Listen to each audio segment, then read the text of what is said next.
Tony terus saja melihat adik iparnya yang sedang makan. Bukan Tony saya ya, adik ipar yang baru saja lulus sekolah kejuruan itu. Namun Tony tak suka melihat kehadirannya, apalagi melihat berapa banyak harta warisan milik mertuanya itu. "Jar, habis ini mau kerja di mana?" tanya Tony setelah melihat adik iparnya makan itu. "Belum tahu mas, paling mau tanya Pak Lekdi dulu," jawab Ijar memaparkan rencana yang sudah dirancang. "Walah, tak kira mau ke pabrik, Jar." Mereka pun terlibat percakapan sampai Ijar pamit untuk pergi ke rumah Pak Lekdi. Warisan banyak gitu, masa diberikan ke Ijar yang paling besar? Istriku dapat bagian yang sedikit, gumam Tony. Suami Santi itu awalnya bersikap biasa saja kepada Ijar. Namun saat mau buang air kecil di malam hari, Tony mendengar mertua laki-laki berbicara dengan adiknya di teras. "Gimana keadaan anakmu, Wanto?" tanya adik Wanto itu. Ia tinggal di kota lain karena istrinya berada di sana, sehingga untuk datang ke rumah sang kakak sangat jarang. "Sehat semua, baik Santi maupun Ijar. Apalagi yang kecil udah lulus sekolah, tinggal cari kerja." Wanto lalu meminum kopi yang tersaji di meja. "Tanggunganmu sudah selesai semua ya Kang? Aku masih ada anak nomor 3 yang mau masuk sekolah kejuruan," curhat adik Wanto itu. "Ya belum, lah itu Ijar aja belum nikah. Kalau mereka semua sudah menikah, baru aku ndak punya tanggungan. Apalagi setelah istriku meninggal, aku yang harus mengurus sawah. Kalau Ijar sudah menikah, baru aku bagi warisan ke mereka. Santi, aku kasih rumah ini. Sedangkan Ijar, aku kasih bagian sawah yang ada di sebelah sungai dan samping kuburan itu," jelas Wanto sembari menatap pepohonan depan rumah. "Apa nggak kasihan Santi, Kang? Dapat bagian kok lebih sedikit, sedangkan Ijar dapat bagian 2 sawah yang luas-luas itu," ujar adik Wanto itu. "Lah ya gimana lagi? Itu kan udah sesuai aturan agama, dan juga udah dari dulu sejak istriku masih ada. Dia ingin anaknya mendapatkan bagian seperti itu kok. Tahu rumah juga tinggal nempatin kan, nggak usah bangun rumah lagi," jawab Wanto. Setelah Tony mendengar itu, ia langsung ke kamar mandi, menuntaskan hajatnya dan kembali ke kamar Santi untuk tidur. Keesokan harinya di sore hari, Tony mengajak Santi untuk jalan-jalan sore. Hal yang biasa mereka lakukan sebelum mereka dikaruniai anak dan akan fokus merawat anak. Mereka ingin menikmati masa pacaran setelah menikah dulu. Apalagi dulu mereka menikah karena dijodohkan oleh para tetua. "Dek, sawah bapak memangnya ada berapa? Berapa luasnya?" tanya Tony kepada istrinya saat sedang naik motor. "Ya jumlahnya 2 sih setauku mas, luas-luas loh. Yang dekat sungai sama yang dekat kuburan. Memangnya kenapa?" tanya Santi sembari mengeratkan rangkulan di pinggir agar suara mereka semakin terdengar. "Gak apa-apa, cuma tanya aja. Kan aku ndak pernah lihat sawah punya bapak," jelas Tony. "Besok-besok aku kasih tahu di mana sawah bapak deh mas, biar kamu tahu juga. Kan mas udah jadi menantu bapak, siapa tahu besok-besok disuruh ikut panen padi atau panen cabai." Tony hanya mengangguk dan mengusap tangan istri yang melingkar di pinggangnya. Beberapa hari kemudian, Tony dan Santi pergi berkeliling desa. Mereka ingin jalan-jalan pagi sembari melihat sawah milik mertuanya itu. "Nah, ini punya bapak mas, di samping sungai ini. Kalau panen, hasilnya melimpah. Kadang aja dibagikan ke saudara supaya mereka bisa merasakan juga. Ini warisan bapak dari orang tuanya. Nggak pernah dijual ataupun digade ke orang. Pasti bapak dan ibu yang merawat sejak dulu. Tapi sejak ibu udah nggak ada, bapak kadang suka suruh orang buat bantu-bantu di sawah," jelas Santi itu. Sedangkan Tony tampak menghitung beberapa banyak padi yang bisa dipanen di sawah itu. Ia yang tak pernah mempunyai sawah pun berasa melihat berlian. Apalagi Tony berasal dari keluarga yang tidak mampu. Bapaknya bekerja serabutan, sedangkan ibunya pedagang keliling. Hasilnya pun buat makan sehari-hari, itu pun kadang kurang, sehingga tidak ada yang bisa disimpan atau diwariskan kepada anak. Jalan lagi mas, aku kasih tahu yang bagian samping kuburan, ujar Santi lalu menggandeng suaminya. Mereka lalu berjalan lagi dengan Tony yang senang melihat beberapa banyak warisan yang dimiliki mertuanya itu. Apalagi kalau itu semua menjadi milik Tony sendiri. Ia menjadi gila warisan melihat seberapa hasil yang akan diterima kalau sawah itu panen. Sampai di sawah dekat dengan kuburan, baik Santi maupun Tony lalu duduk di sekitar tegalan, yakni pembatas antara satu sawah dengan sawah lain, galeng. Yang sawah ini punya ibu mas, warisan yang ibu dapat dari orang tuanya. Sama-sama luas seperti punya bapak. Tapi kalau hasil di sawah ini selalu dijual langsung. Kalau bagian bapak padinya dijemur untuk dijadikan makan sehari-hari sendiri. Jadi nggak usah beli beras untuk makan, udah ada hasil dari nanam sendiri. Santi terus menjelaskan agar suaminya itu tahu, berbanding terbalik dengan Tony yang sudah menghayalkan warisan itu akan jatuh ke tangannya sendiri. Tapi nanti aku minta bapak warisan rumah aja ya mas, nanti biar Ijar yang dapat sawah, jelas Santi. Loh, kenapa nggak dibagi aja sawahnya? Kan pas satu-satu, keluh Tony itu. Ya gimana ya, udah dari dulu kalau untuk anak perempuan itu bagiannya rumah, sedangkan kalau anak laki-laki mendapat bagian sawah. Beda lagi kalau anaknya cuma satu, ya dapat semua warisan. Itu seperti ibu dapat bagian sawah, kan dia anak tunggal. Berarti kalau anak tunggal dapat bagian semua gitu? Tanya Tony memastikan. Iya, kalau perempuan semua ya dibagi rata. Beda daerah memang beda tradisi.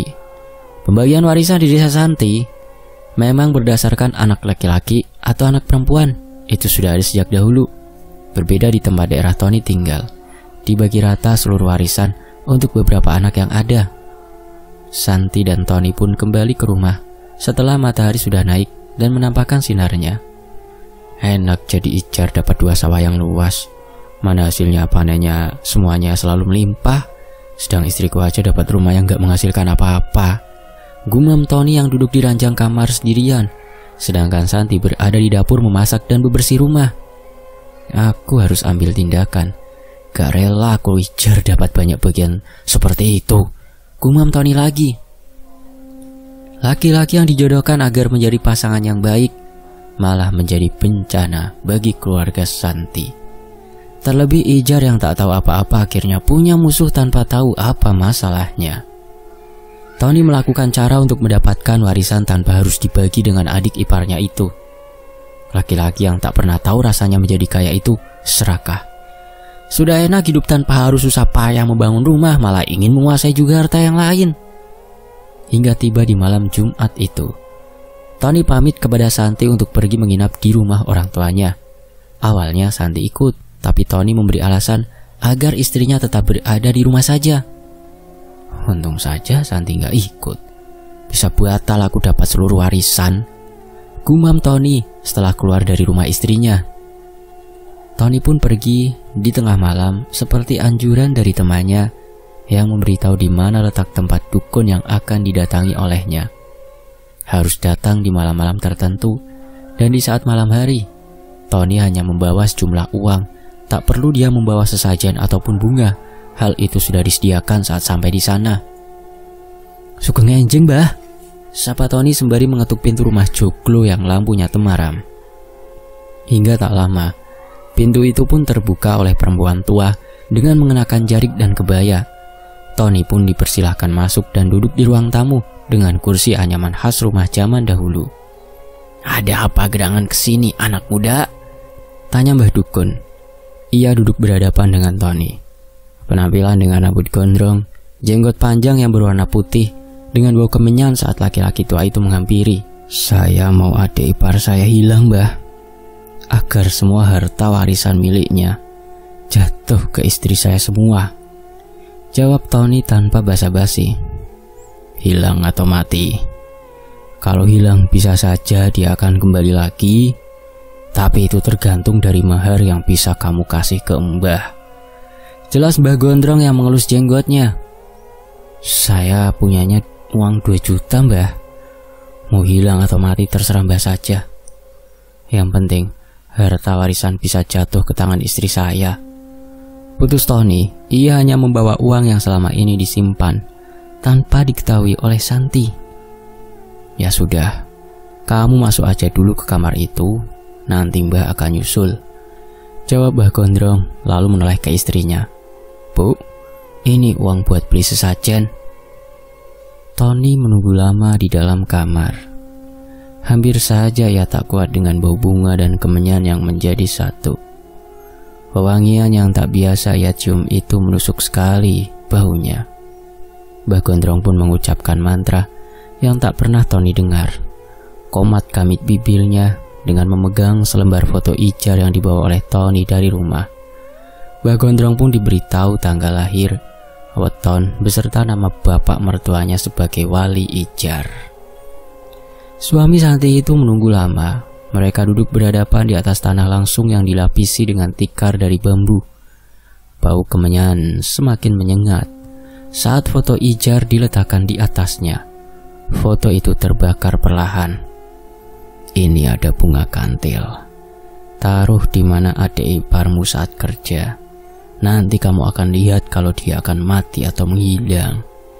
Jelas Mbah Gondrong yang membungkus bunga itu di sebuah kain putih kecil dan dilipat menjadi kecil. Iya Mbah, jawab Tony. Laki-laki itu pergi dari rumah Mbah Gondrong setelah mendapat apa yang dia minta. Tinggal menjalankan saja saat Ijar mau bekerja. Jam sudah menunjukkan pukul 6 pagi. Tapi Tony belum saja bangun tidur. Hal itu membuat Santi akhirnya kembali ke kamar. Setelah meninggalkan masakan yang sudah jadi. Mas, bangun. Kamu kerja apa libur? Nanti terlambat kalau kerja. Santi terus saja berucap sembari menggoyangkan tubuh suaminya agar segera bangun.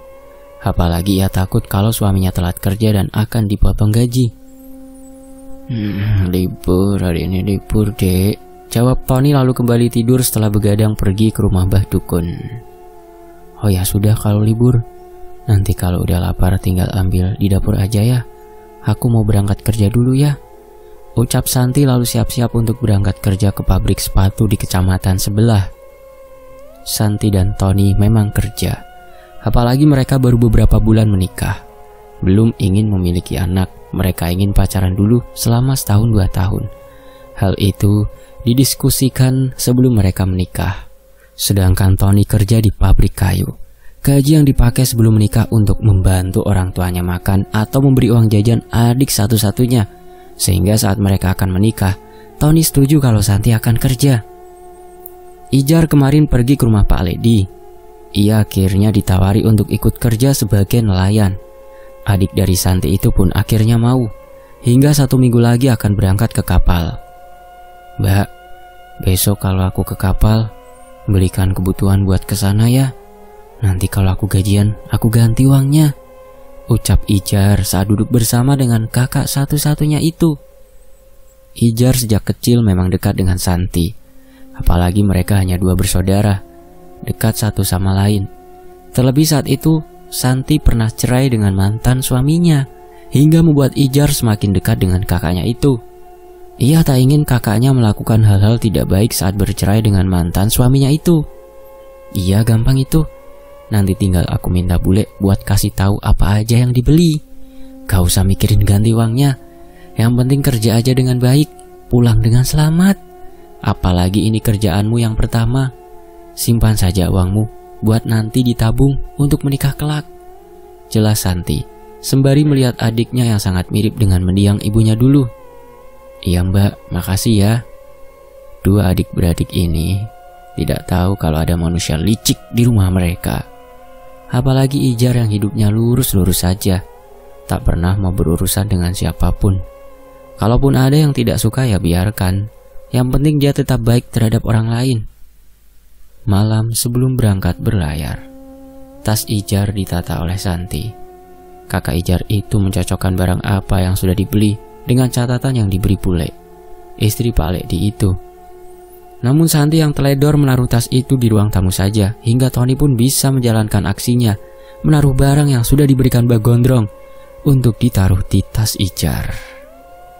Paginya, Tony mengantar kepergian Ijar dengan naik sepeda motor. Berdua bersama-sama ke rumah Pak Le untuk berangkat bersama. Baik Tony dan Ijar tak banyak mengobrol, Tony dengan pikirannya untuk menguasai harta, sedangkan Ijar yang deg-degan akan bekerja sebagai nelayan. "Hati-hati di kapal ya," ucap Tony, lalu melihat adik iparnya naik ke kapal. Setelah kepergian Ijar yang bekerja sebagai nelayan, rumah mereka pun tampak sepi. Bapak yang setiap hari pergi ke sawah, Santi dan Tony bekerja. Kehidupan awalnya biasa saja, menjadi penuh tangis saat berita tentang hilangnya Ijar di tengah keluarga Santi. "Gak mungkin Ijar hilang, Bule. Dia kemarin pamit sama aku buat pulang dengan selamat," bantah Santi saat Bule datang membawa berita itu. Bule dihubungi oleh suaminya, apalagi baru beberapa hari mereka berlayar.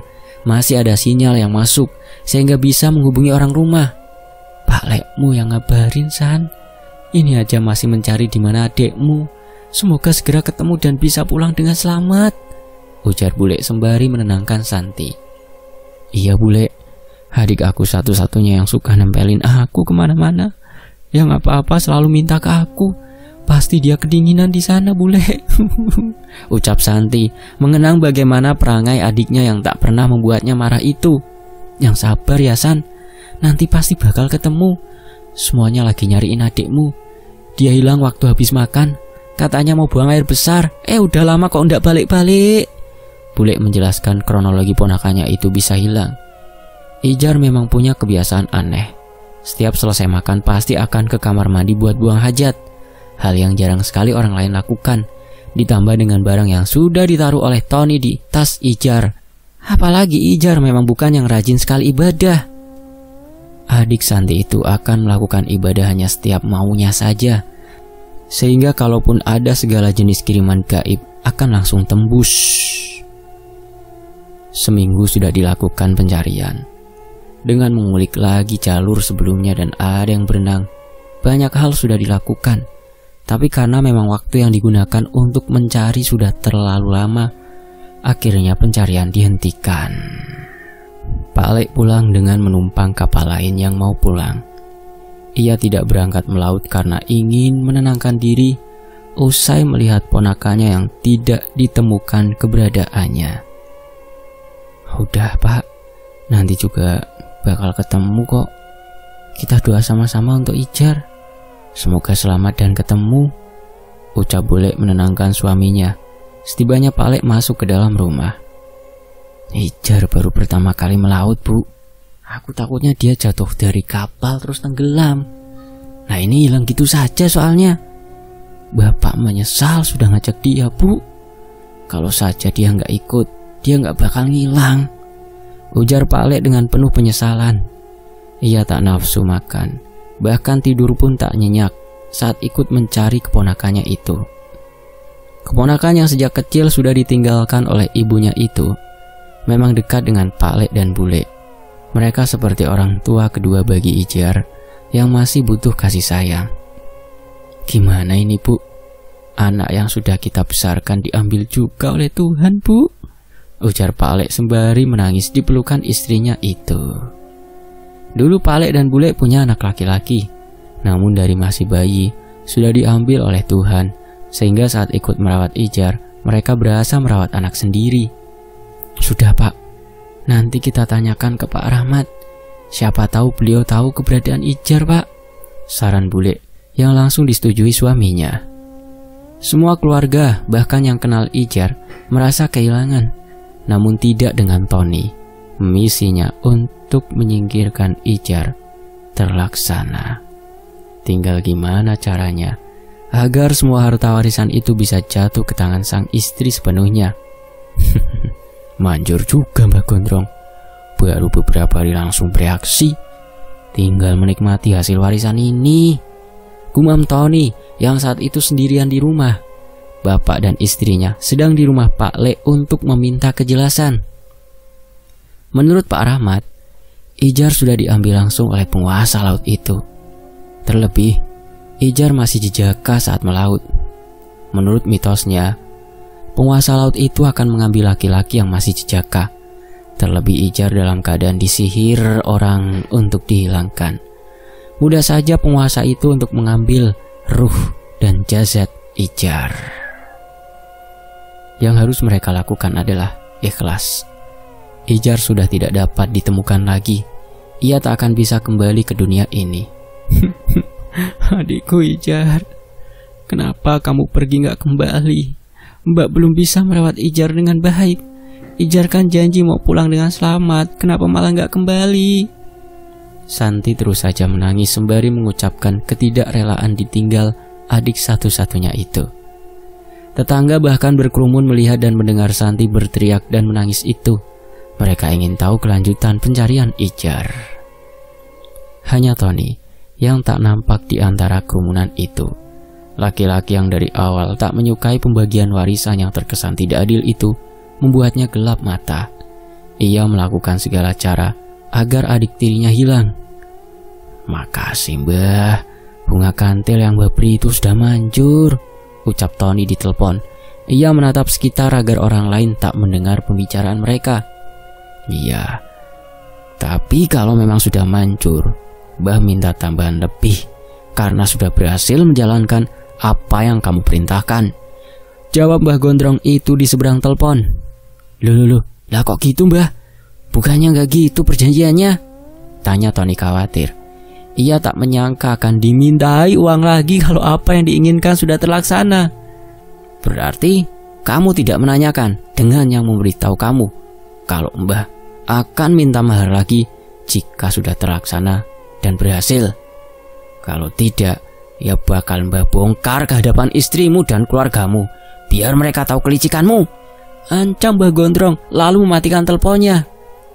Tony yang tidak memegang uang lagi pun bingung. Apalagi ia memang tidak punya tabungan lagi selain yang dibawa pergi ke rumah Mbah Gondrong itu. Suami Santi itu pun menggeledah lemari. Siapa tahu ada simpanan istrinya yang bisa digunakan untuk menutup mulut dukun matre itu.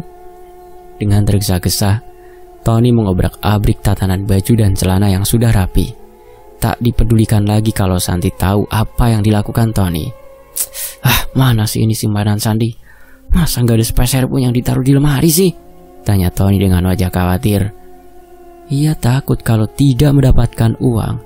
Apalagi kalau sampai terbongkar ulahnya di hadapan Santi. Ketemu. Ternyata ada cincin emas di sini. Aku jual aja biar bisa dapat uang. Santi yang sedang mempertanyakan gimana keadaan adiknya malah kehilangan cincin juga. Sudah jatuh, tertimpa tangga pula. Santi memang setelah cerai tidak ingin menikah lagi. Tapi bapaknya selalu saja menawarkan berbagai laki-laki agar mau menikah lagi. Sampai entah karena tertarik dengan rupa Tony, membuat Santi akhirnya luluh juga. Memang kalau mencari pasangan jangan hanya dicari berdasarkan rupa wajah. Toh, nanti akan keriput di kemudian hari. Teliti dulu sebelum mengiyakan ajakan menikah. Jangan hanya kenalan sebentar, langsung mau dinikahi. Santi akhirnya pulang ke rumah setelah ditenangkan oleh saudara-saudaranya. Ia langsung diarahkan ke kamar. Namun semua orang terkejut melihat lemari sudah dalam keadaan terbuka dan isinya acak-acakan. Loh, ini kenapa kau berantakan gini lemarimu, San? Tanya Bule khawatir. Gak tahu Bule, pas aku tinggal masih rapi kok, gak acak-acakan begini, jawab Santi.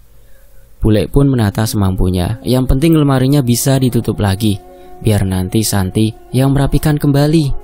Tony yang sudah mendapatkan cincin pun segera pergi ke pasar untuk dijual ke tukang cuci emas. Apalagi yang menjual tanpa adanya surat pembelian cincin. Ini Mbah uangnya. Semoga dengan ini Mbah tidak ngomong ke keluarga saya, ucap Tony lalu memberikan semua uang hasil jual cincin istrinya. Mbah Gondrong hanya mengangguk-angguk sembari menghitung berapa jumlah uang yang diberikan oleh Tony. Sekembalinya Tony dari rumah dukun itu, ia langsung pergi mencari istrinya di tengah kerumunan tetangga berdatangan. Saat bertanya ke mereka, Tony langsung menuju ke kamar di mana istrinya berada. Kamu ini kemana aja sih Ton? Istri lagi sedih lah kok ditinggal, ceramah Bule melihat suami dari keponakannya itu. Lagi ada urusan tadi Bule, jawab Tony singkat lalu duduk di samping istrinya. Malamnya, di rumah Santi diadakan doa bersama untuk Ijar agar dia selamat. Berhari-hari Santi masih bersedih, bahkan tidak masuk bekerja. Akhirnya, ia memutuskan untuk keluar sementara dari pekerjaannya, sembari menenangkan diri dahulu. Hari-hari dilalui seperti biasa. Santi yang berada di rumah sebagai ibu rumah tangga, Tony yang masih bekerja di pabrik, dan bapak tetap berangkat ke sawah. Meskipun begitu, perasaan sedih kehilangan masih menggelayuti Santi dan bapak. Hingga di sore hari itu, Pak Lek datang menemui Santi dan bapak. Karena Ijar tidak ditemukan, pihak kapal meminta kepada ahli waris Ijar untuk mengurus klaim asuransi jasara harja. Nanti biar Pak Lek temani kalau memang sudah siap untuk itu, ucap Pak Lek setelah keluarga Ijar itu berkumpul. Baik bapak dan Santi akhirnya pergi untuk mengurus jasara harja. Tony tidak ikut karena bekerja. Mau libur pun tidak mudah meminta izin. Setelah mengurus klaim itu, keluarga Ijar harus menunggu kurang lebih sebulan untuk menerima uangnya. Tony yang mengetahui berapa besaran uang yang diterima itu pun senang. Terlebih ia belum tentu bisa mendapatkan sebanyak itu dalam waktu dekat.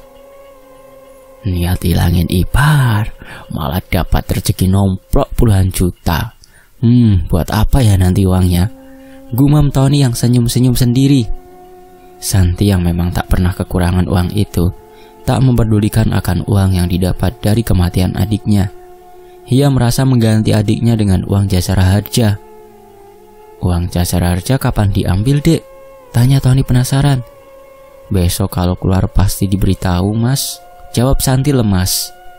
Nanti kalau uangnya keluar mau dipakai buat apa, Dek? Tanya Tony lagi. Alah, belum tahu, Mas, aku nggak tahu mau buat apa. Apalagi aku masih sedih kehilangan Ijar. Gak tega buat pakai uang itu, Mas, jelas Santi. Tony tampak tak suka jika uangnya hanya diendapkan saja. Apalagi ia pasti tak akan merasakan uang itu jika disimpan di bank.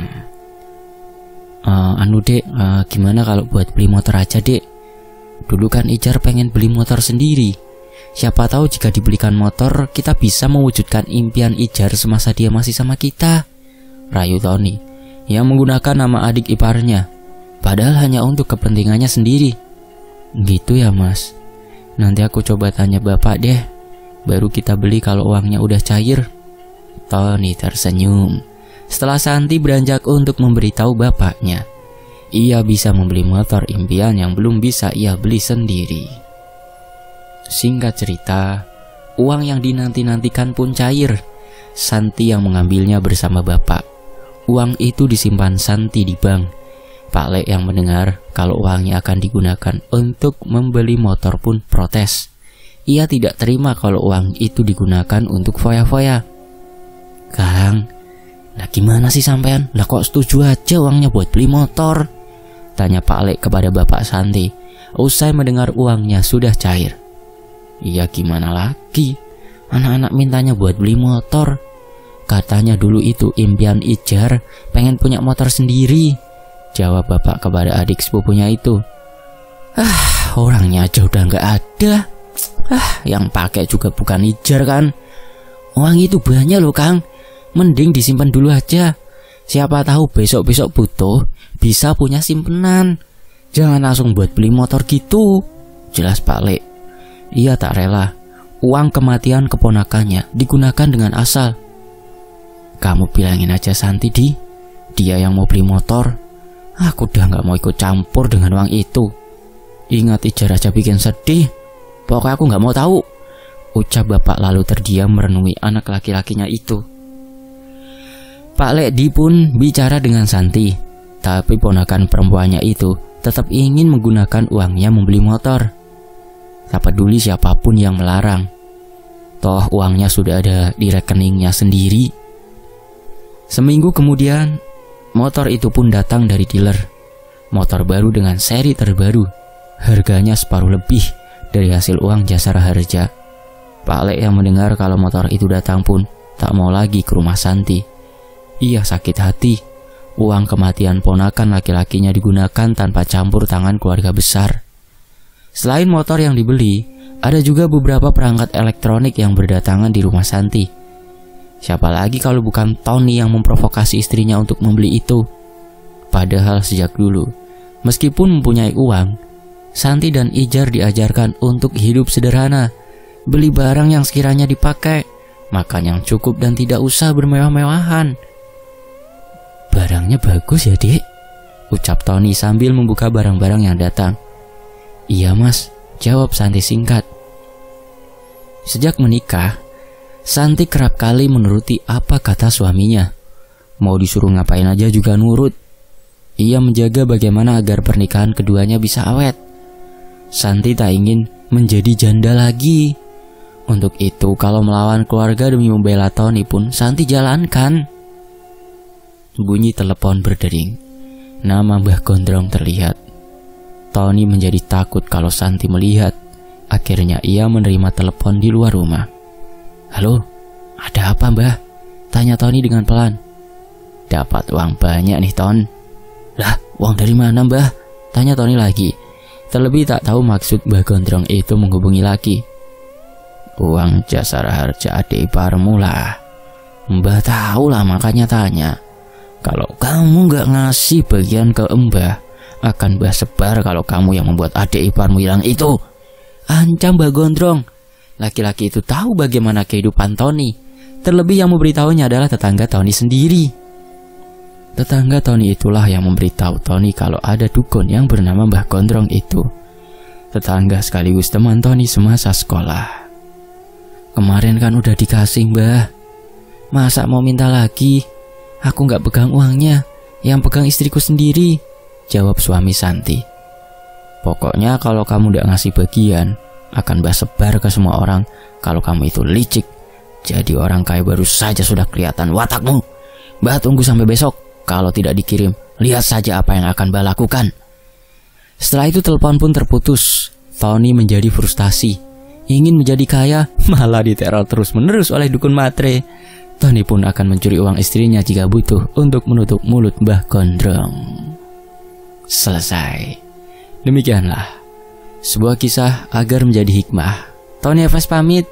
Wassalamualaikum warahmatullahi wabarakatuh. Sampai jumpa di kisah berikutnya.